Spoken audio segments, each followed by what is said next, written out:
The racing starts today, and it starts here in Alicante, Spain. Our 6 VO65 teams have their first in-port race and their first chance to begin their climb towards the top of the leaderboard. Well, the VO65s are on the water, assessing the race course and the conditions, and this is how the picture looks at the moment.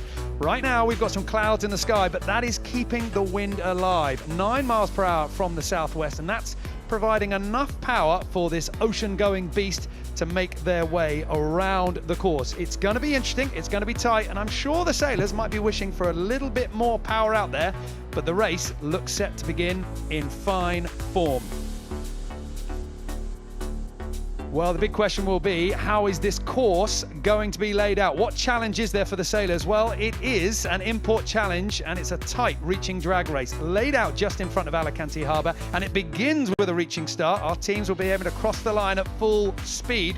From there, 4 corners, 5 legs, downwind and upwind section as well, before reaching across the line to finish on each lap.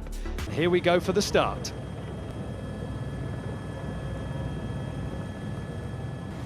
Racing underway here in Alicante, and a very good start for 4 of our VO65s. No surprise to see WindWhisper Foundation Racing Team in the mix. Viva Mexico, Ambassador 2 and WindWhisper Racing Team all coming off the line. Well, WindWhisper Racing Team, the leader at the moment. This is the boat that seems to have played the right cards. They took that risky option at the lured end of the start, but they've held on. I mean, you can see just how fragile that lead is. It is these boats there to windward. WindWhisper Foundation Racing Team, they have the risk now. You can see the bows just sort of turning down. Viva Mexico behind them, having to sail a little bit higher. All of these teams on this first leg, it is a jostle to try and find the right breeze, the freshest air. But the thing is, we are getting dangerously close to this first mark, and from there, I mean, things are going to get a bit complicated with the rules. So the wind's not really that strong, so obviously you need to really keep that clear air.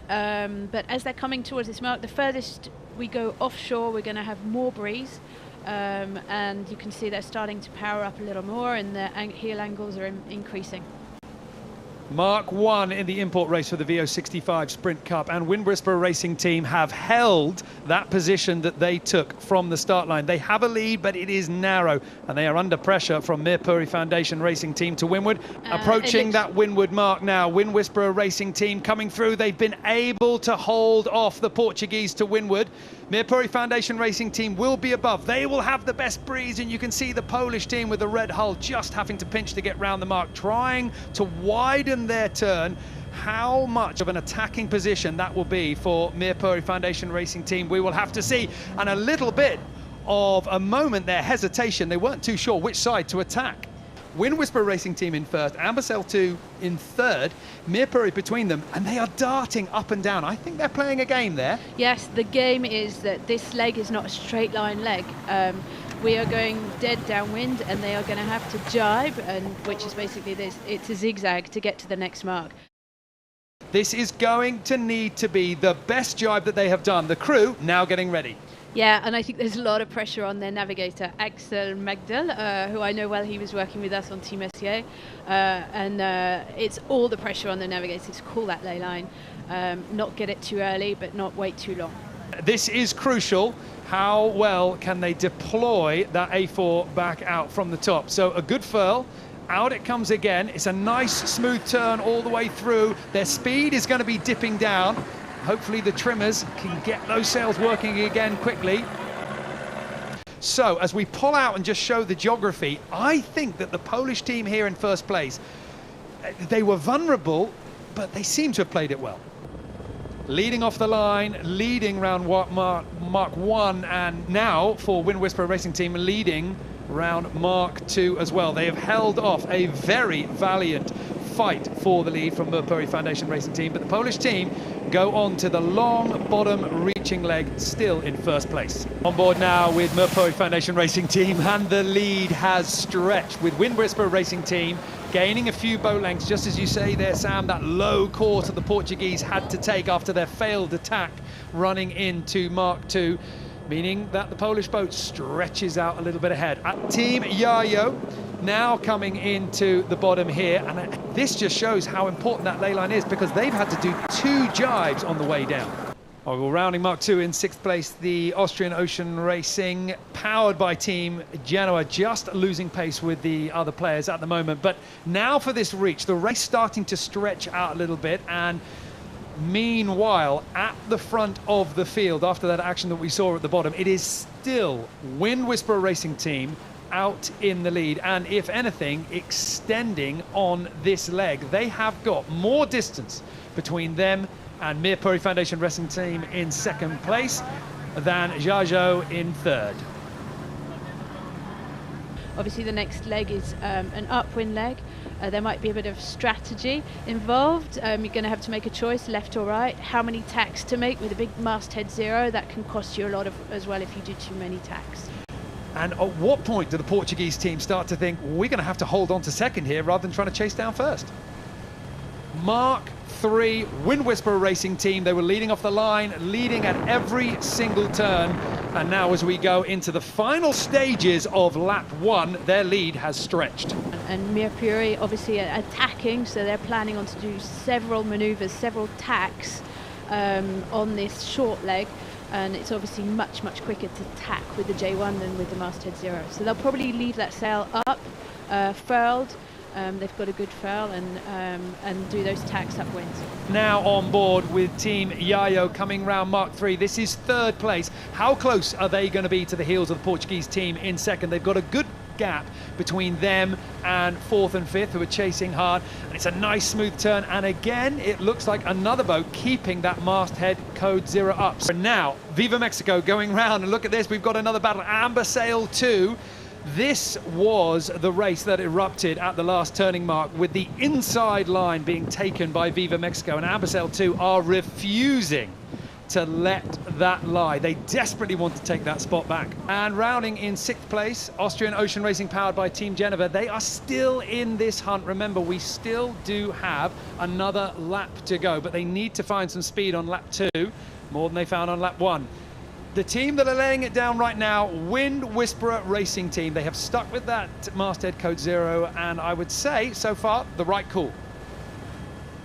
Here is the crucial tack, and what a view on board, just to show there are no spare hands on board this boat. The people in blue on the left-hand side of your picture, they are just guests along for this ride, but everybody in red is needed right now. The boat behind them in 2nd that we're looking at now, Mirpuri Foundation Racing Team, that elected to go for the jib.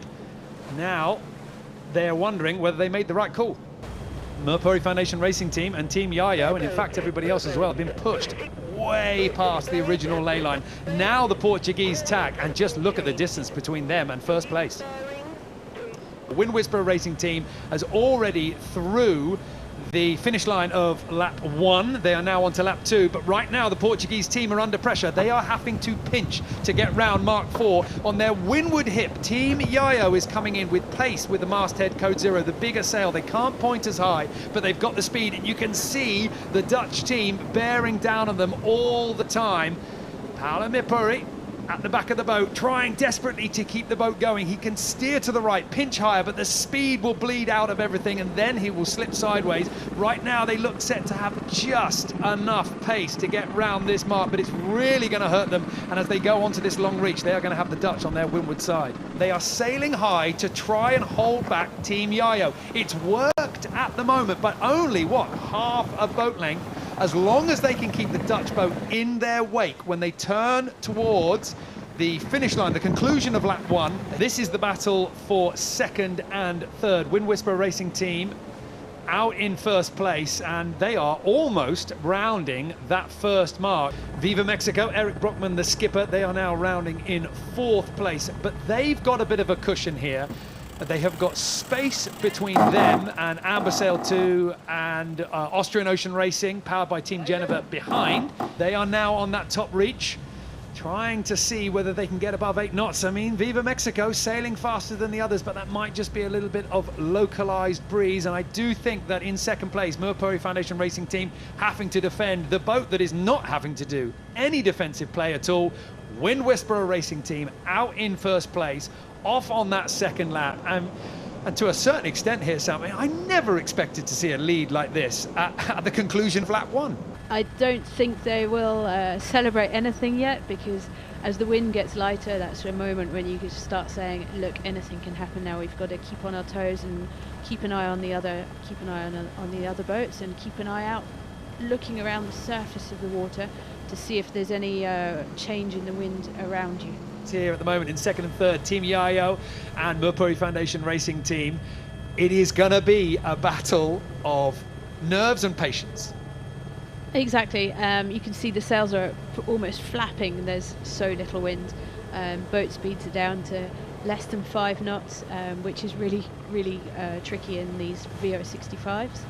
The skipper at the moment is just got the eyes glued. Antonio Fontes looking at the screen there, trying to work out tactically the best line around this course, because they are slow. At the moment, they are not matching the speed of the boat behind them, and if anything, this breeze is dropping more and more, and there's nothing worse when your speed is bleeding out and you can feel the competition behind you. The Murpuri Foundation Racing Team, how are they going to attack this downwind leg? Are they going to have enough breeze to sail efficiently downwind? They know they're going to have to do extra jives down here, but they believe it is completely worth it to stay in the small pockets of wind. Now we can see somebody sent their bowman up to the top of the rig, which is generally what you have to do to kick the battens through and push the mainsail onto the new jibe. That person up there will also be helping look out to see where the best breeze is.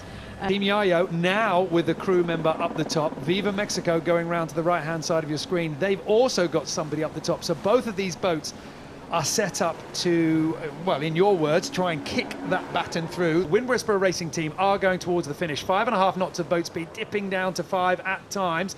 But the Polish team looking good at the moment. They are sailing well, and they're not leaving anything to chance. They still have everybody pushing forward on the boat and tucking in. The finish line is just in front of them now. The race committee shortened this course due to the breeze falling out of the race course. First place has been WindWhisper Racing Team. They have already crossed the finish line.